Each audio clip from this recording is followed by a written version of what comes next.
सर्वांना नमस्कार. मित्रहो, किडनी फेल होणं, विशेषतः दोन्ही किडनी खराब होणं, ही समस्या आजकाल खूप वाढत आहे. तर याची कारणं कोणती असतात, ते कशामुळे खराब होतात, होऊ नयेत म्हणून काय केलं पाहिजे, हे सगळ्यात महत्त्वाचं आहे. आणि त्यावर आज आपण जास्त भर देणार आहोत. कारण किडनी खराब झाल्यामुळं होणाऱ्या मृत्यूचं प्रमाण हे जगामध्ये 7व्या क्रमांकाचं आहे. आणि हे क्रमांक एवढा जास्त आहे की त्याच्यासाठी हे गंभीर बाब आहे आणि गंभीर बाब म्हणून याच्याकडे लक्ष दिलं पाहिजे. तर किडनी खराब झाल्यानंतर त्याची जी अवस्था असते त्या रुग्णाची, ही एवढी गंभीर दयनीय बनल्यासारखी बनते की त्याला डायलिसिस करण्याशिवाय पर्याय नसतो. आणि शेवटचा कायम स्वरूपाचा मार्ग जर म्हणाल तर तो म्हणजे किडनी ट्रान्सप्लांट, दुसऱ्याची किडनी बसवणं. आणि ती एवढी साधी सोपी गोष्ट नाही, खूप अवघड आहे, खूप खर्चिक आहे आणि ते बऱ्याच वेळेला तर अशक्य सुद्धा आहे. किडनी खराब होऊ नये म्हणून ज्या काही नियम पाळले पाहिजेत, जे काही पथ्य पाळले पाहिजेत, त्याच्यामध्ये नंबर 1 आहे की जर तुम्हाला काही आजार असतील, समजा तुम्हाला शुगर डिटेक्ट झालेली आहे, तुम्हाला डायबिटीस आहे, तर ती शुगर कंट्रोल झाली पाहिजे. कारण काय होते, नंतर ही शुगर जास्त प्रमाणात राहून राहून त्या किडनीवर त्याचा दुष्परिणाम होतो. त्याला डायबेटिक नेफ्रोपॅथी म्हणतात. आणि किडनी खराब व्हायला लागतात. शरीरामध्ये कशी पद्धत आहे की कुठलाही एक दोष हा दुसऱ्या अवयवावर त्याचा लोड देतो आणि हा लोड मिळाला की तो दुसरा अवयव खराब व्हायला लागतो, त्याचा लोड तिसऱ्या अवयवावर पडतो, पुन्हा त्याचा लोड चौथ्यात, असं मल्टी ऑर्गन डिस्फंक्शन, ज्याला की सगळे अवयव त्याच्यामध्ये इन्व्हॉल्व्ह व्हायला लागतात. अशा प्रकारानं हे खराब व्हायला लागतं. म्हणून जर शुगर वाढलेली असेल तर ती नियंत्रणात ठेवली पाहिजे. हे सगळ्यात महत्त्वाची गोष्ट आहे. नंबर 2, जर रक्तदाब वाढलेला असेल, असंच आहे, जसं शुगरमुळे किडनी खराब होतात तसंच रक्तदाब वाढल्यामुळे सुद्धा त्याचा ताण किडनीवर येतो आणि किडनी खराब व्हायला लागतात. त्याला हायपरटेन्सिव्ह नेफ्रोपॅथी असं म्हणतात. म्हणजे शुगर वाढली तरी खराब होतात, ब्लड प्रेशर वाढला तरी खराब होतं. आणि तिसरा घटक आहे तो म्हणजे वजन वाढलं तर. कारण वजन वाढल्यामुळे काय होतं की त्याचा पण लोड, अतिरिक्त जे वजन आहे, कारण ते शरीर जे बनलेलं असतं त्या उंचीप्रमाणे जे वजन स्टँडर्ड पाहिजे त्या वजनाचा सगळा कारभार सांभाळण्याकरता किंवा त्याला व्यवस्थित चालवण्याकरता ते शरीर बनलेलं असतं. जर वजन स्टँडर्ड वजनापेक्षा 20 किलो 30 किलो जास्त असेल तर हा 20-30 किलोचा लोड प्रत्येक अवयवावर येत राहतो. सगळ्यात पहिल्यांदा सफर होतं ते म्हणजे किडनी, हृदय, लिव्हर, हे सगळे अवयव जास्त सेन्सिटिव्ह असतात. म्हणून त्याच्यामुळे किडनी खराब व्हायला सुद्धा त्याच्यामुळे कारण होतं. म्हणून वजन नियंत्रणात पाहिजे, रक्तदाब वाढू नाही दिला पाहिजे, अगोदर त्याच्यासाठी प्रयत्न केले पाहिजे. तो वाढला तर तो नियंत्रणात ठेवला पाहिजे. आणि साखर सुद्धा वाढली नाही पाहिजे किंवा शुगर डायबिटीस होणार नाही याची काळजी घेतली पाहिजे. आणि झाला तर तो पण नियंत्रणात ठेवले पाहिजे. ह्या 3 गोष्टी अगोदर सगळ्यात महत्त्वाच्या आहेत. याच्यासाठी काय केलं पाहिजे तर आपण सतत ॲक्टिव्ह आणि सक्रिय राहिलं पाहिजे. नियमित व्यायाम करणं आहे, नियमित आपल्या शरीराला हालचाली करणं आहे. म्हणजे काय होईल की ज्या कॅलरीज आहेत, जे मेटाबॉलिझम आहे, त्याचा BMR आहे, बेसल मेटाबॉलिक रेट, हा वाढलेला राहील. आणि प्रत्येक तासाला ज्या कॅलरीज कंझ्युम होत असतात किंवा ज्या वापरल्या जातात त्या जर वापरल्या गेल्या तर मग शिल्लक राहणार नाही. शरीरामध्ये शिल्लक राहिल्यानंतर त्याचं चरबीत रूपांतर होणार नाही आणि त्याच्यामुळं मग वजन नाही वाढणार. तर ही काळजी घेतली पाहिजे. म्हणजे सतत नियमितपणानं आपला व्यायाम केला पाहिजे. 1 तास, 1.5 तास, 2 तास दररोज सकाळी आपल्या स्वतःसाठी दिलं पाहिजे. हे कुठल्याही आजारासाठी आणि तुमचं आरोग्य सांभाळण्याकरता अतिशय महत्त्वाची गोष्ट आहे. हे कळते पण वळत नाही अशी बऱ्याच जणांची अवस्था असते. पण तसं नाही होऊ दिलं पाहिजे. जे कळतंय तुम्हाला ते वळलं पाहिजे.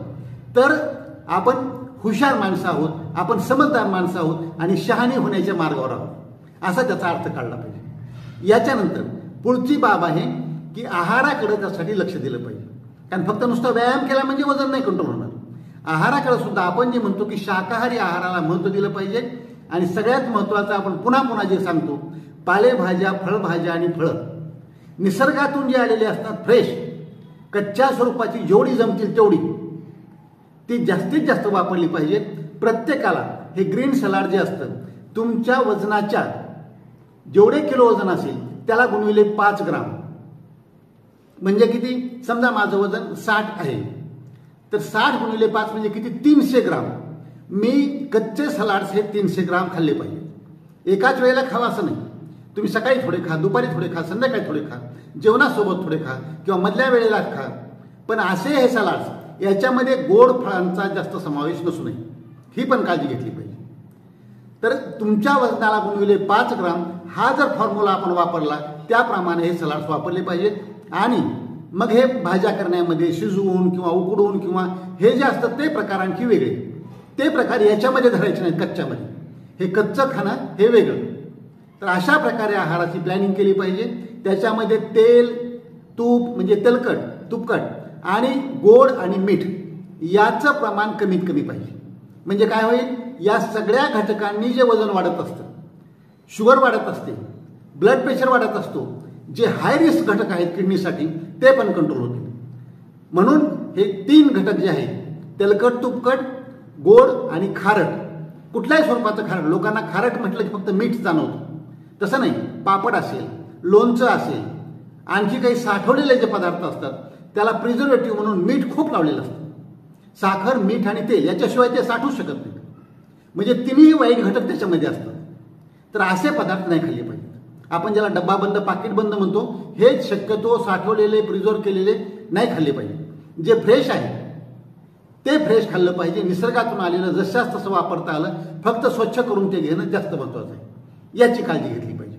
तसंच आता ह्या आहाराच्या सोबत काय आहार घेतला पाहिजे, त्याच्यासोबतच आहारामधला एक 6वा घटक असतो. म्हणजे 5 घटक कोणते असतात? कार्बोदके म्हणजे कार्बोहायड्रेट्स, दुसरं असतं प्रोटीन्स, तिसरं असतं फॅट, चौथं असतं व्हिटॅमिन्स, मिनरल्स, ट्रेस एलिमेंट्स आपण म्हणतो, आणि 6वं असतं पाणी. तर ह्या पाण्याकडे लक्ष दिलं पाहिजे. पाणी हे पुरेशा प्रमाणामध्ये मिळालं पाहिजे आणि किडनीसाठी हा अतिशय महत्त्वाचा घटक आहे. ज्या व्यक्तीला पाणी कमी पडतं त्याच्या किडनीमध्ये दोष व्हायला सुरू होतात. लघवी कॉन्सन्ट्रेटेड व्हायला लागते, डार्क लघवी व्हायला लागते, रंग गडद यायला लागतो, लघवीचे त्रास सुरू व्हायला लागतात, लघवीला इन्फेक्शन व्हायला लागतं, किडनीमध्ये हे इन्फेक्शन जातं, लघवीच्या पिशवीमध्ये जातं आणि तिथं खडे बनायला, मुतखडे पण बनायला सुरुवात होतात.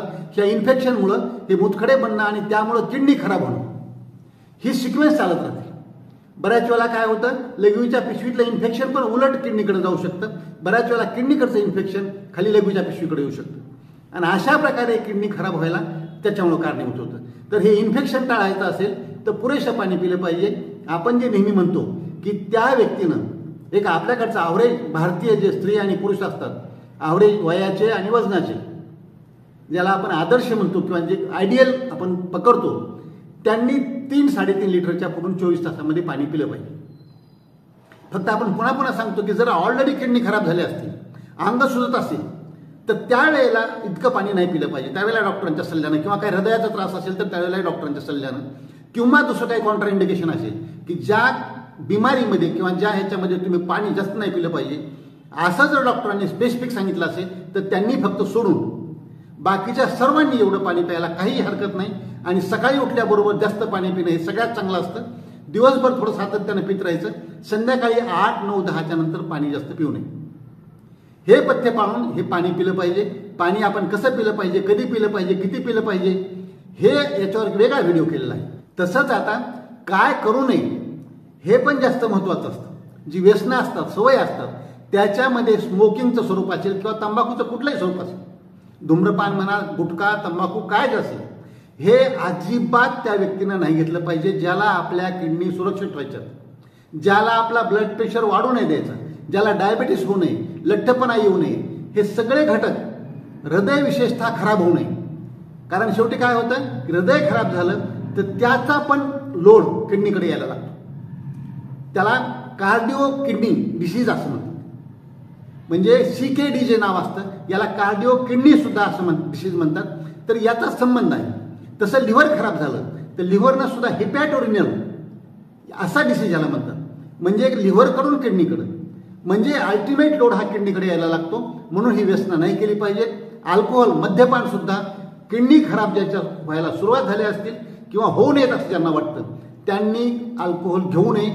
आणि घेत असाल तुम्ही तर अत्यंत कमी प्रमाणात घ्यावं, हा नियम पाळला पाहिजे. त्याच्यानंतर याच्यापेक्षाही आणखी महत्वाचं, सध्या किडनी का बिघडत आहे, का खराब होत आहे, किडनी का फेल होत आहे, समाजामध्ये एवढे रुग्ण का वाढत आहेत, याचं एक सगळ्यात महत्वाचं कारण आहे आणि ते म्हणजे ओव्हर द काउंटर ड्रग्ज. म्हणजे मेडिकल दुकानामध्ये जायचं, स्वतःच्या मनानं सांगायचं वेदनाशामक गोळ्या औषधं घ्यायची. सगळ्यात महत्वाचं, थोडं डोकं दुखलं गोळी घे, कंबर दुखली गोळी घे, हातापायाला गोळे आले गोळी घे, काहीही वाटू लागलं गोळी घे. आणि हे अनाल्जेसिक्स जे आहेत, वेदनाशामक जे ड्रग आहेत, हे सगळ्यात बेकार आहेत किडनीसाठी आणि ते दोन्ही किडनी खराब करतात. कारण तुम्ही औषध घेतलं की ते पूर्ण रक्तामध्ये जाणार, ते दोन्ही किडनीकडे जाणार. एक किडनी खराब होण्याची जी कारणं असतात त्या फक्त एका किडनीशी संबंधित असतात. समजा इन्फेक्शन झालं, मूतखडा एकाच बाजूला झाला तर तिकडचीच किडनी फक्त खराब होईल. परंतु आता हे औषधं खाल्ल्यानंतर ते रक्तामधून दोन्ही किडनीकडे चालले, दोन्ही किडनी तुमच्या खराब होऊ शकतात. आणि हे सध्या कारण खूप प्रामुख्यानं होत आहे. म्हणून आपल्या डॉक्टरांच्या सल्ल्याशिवाय आणि जेवढे दिवस दिलेले आहेत फक्त तेवढ्याच कालावधी करता ते औषधं खाल्ली पाहिजे, जास्त दिवसाकरता खाऊ नये. हे नाहीतर काय होतं, या गोळीनं मला तेव्हा अंग दुखायचं कमी झालं होतं, त्या गोळीनं डोकं दुखायचं कमी, म्हणून मी ती गोळी वारंवार घेतो. ते स्ट्रीप दाखवतात दुकानामध्ये किंवा जाऊन नाव सांगतात आणि ते औषधं घेतात. ही पद्धत बंद केली पाहिजे. तसंच अधूनमधून ज्यांना थोडी हाय रिस्क आहे, ज्यांना ब्लड प्रेशर आहे, रक्तदाब आहे किंवा वजन जास्त आहे, हे हाय रिस्क ग्रुपमध्ये बसतात, त्यांनी किडनी फंक्शन टेस्ट केल्या पाहिजेत. रक्ताची तपासणी केली पाहिजे. ब्लड युरिया आणि सिरम क्रिएटिनिन ह्या 2 टेस्ट असतात सगळ्यात महत्त्वाच्या, त्या केल्या पाहिजेत. त्यावरून लगेचच कळेल की तुमची किडनी बिघडायला सुरू झाली का, आणि लगेच स्टेप घेता येईल, लगेच काळजी घेता येईल आणि पुढचे गंभीर परिणाम टाळता येईल. आणि याच्यासोबतच आपण जे शेवटचा पॉईंट सांगत असतो तो म्हणजे रेग्युलर चेकअप. तुमच्या पूर्ण बॉडीचं वर्षातून एकदा तरी तुम्ही ते चेकअप करून घ्या. हे चेकअप केलं पाहिजे. डॉक्टर सांगतील ते त्याप्रमाणे काही तपासण्या तुमच्या वयाप्रमाणे, प्रकृतीप्रमाणे लागतील त्या केल्या पाहिजेत.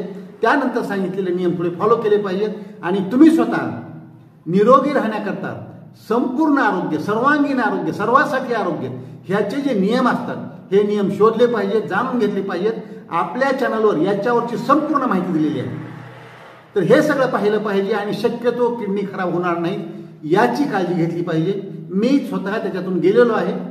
माझ्या मिसेसची किडनी ट्रान्सप्लांट केल्यानंतर किती ती अवस्था गंभीर असते याच्यावरचा एक सेपरेट व्हिडिओ आपण केलेला आहे. माझ्या बायकोची किडनीची कहाणी जशी घडली तशी, तर तो आपण पाहू शकता. म्हणजे तुम्हाला याचं गांभीर्य कळेल की किडनीची बिमारी ही किती बेकार असते, कशा प्रकारची गंभीर असते. तर हे टाळण्याकरता हे सगळे नियम पाळूया आणि आपल्या किडनी निरोगी ठेवून यशस्वी होऊन दीर्घायू होऊया. आजचा हा व्हिडिओ आवडला असेल इतरांना पाठवा, लाईक करा, कॉमेंट करा आणि डॉक्टर राम जावळे चॅनल जर आजपर्यंत सबस्क्राईब केलं नसेल तर प्लीज सबस्क्राईब करायला विसरू नका. कारण आपलं आरोग्य आणि सत्यमेव जयते, सर्व नात्याहून श्रेष्ठ मला हेच नाते. जय जवान, जय किसान, जय भारत, जय इन्सान.